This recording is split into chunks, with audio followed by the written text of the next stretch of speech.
That brings us to the number one branding mistake what people do, branding after they create their business. Branding Yeah. after you create your business. This is really important. They think of like it's graphic design. You know, they go, okay, let's create our business and then let's get some brochures together. And they mistake graphic design the same as branding. Totally two different schools. By the way, it's called brand designing. There's graphic designing and there's brand designing.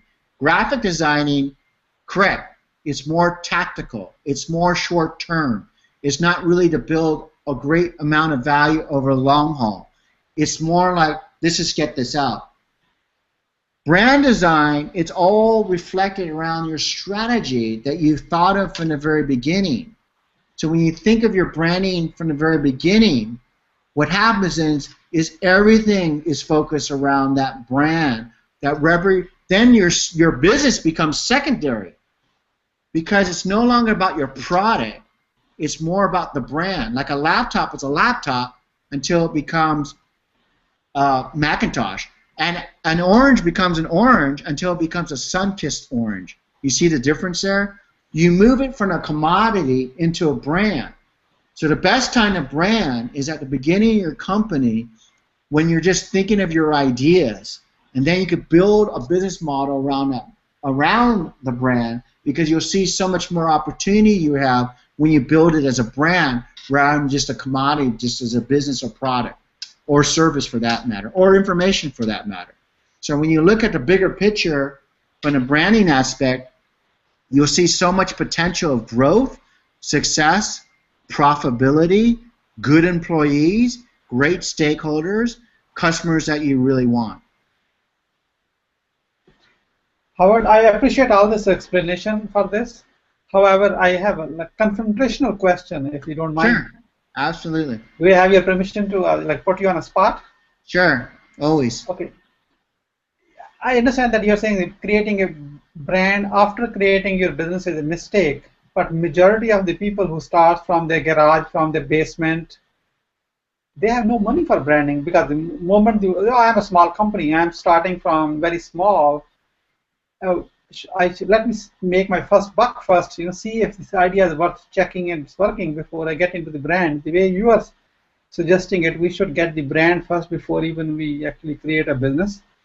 Can you explain this one a little more? And I'm sure other people have the same. Oh my God, Absolutely. In fact, you're absolutely right. You're not alone. I've taught in over 50,000 entrepreneurs over the last 18 years of 26 years of doing what I do. And after that, there was a lot of people that came up with the exact same question. How can I afford it?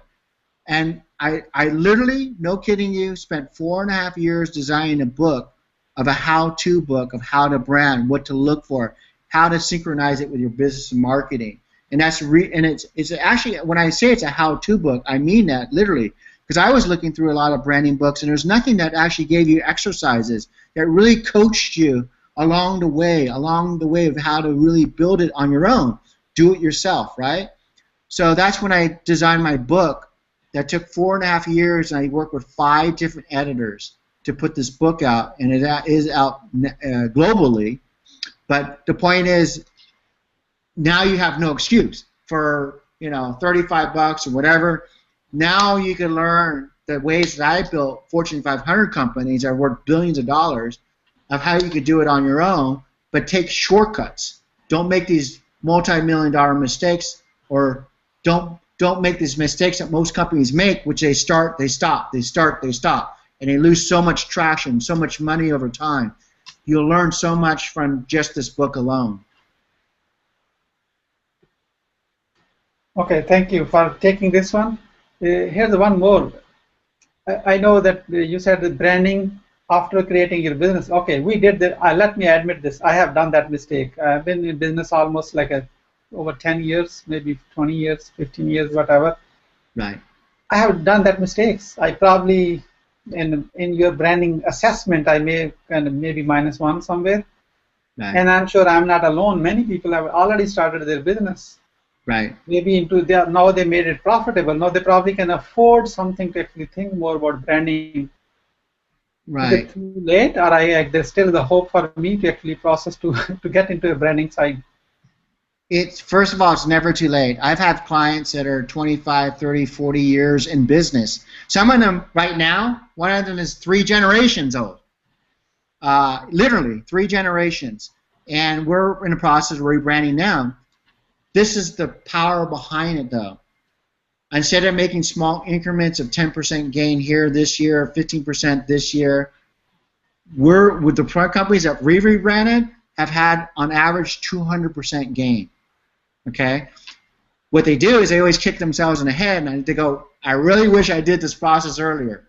So it's never too late, but the power is that you will have the ability to actually create higher profits and really, you could say, catapult your brand, your business, when it's done appropriately.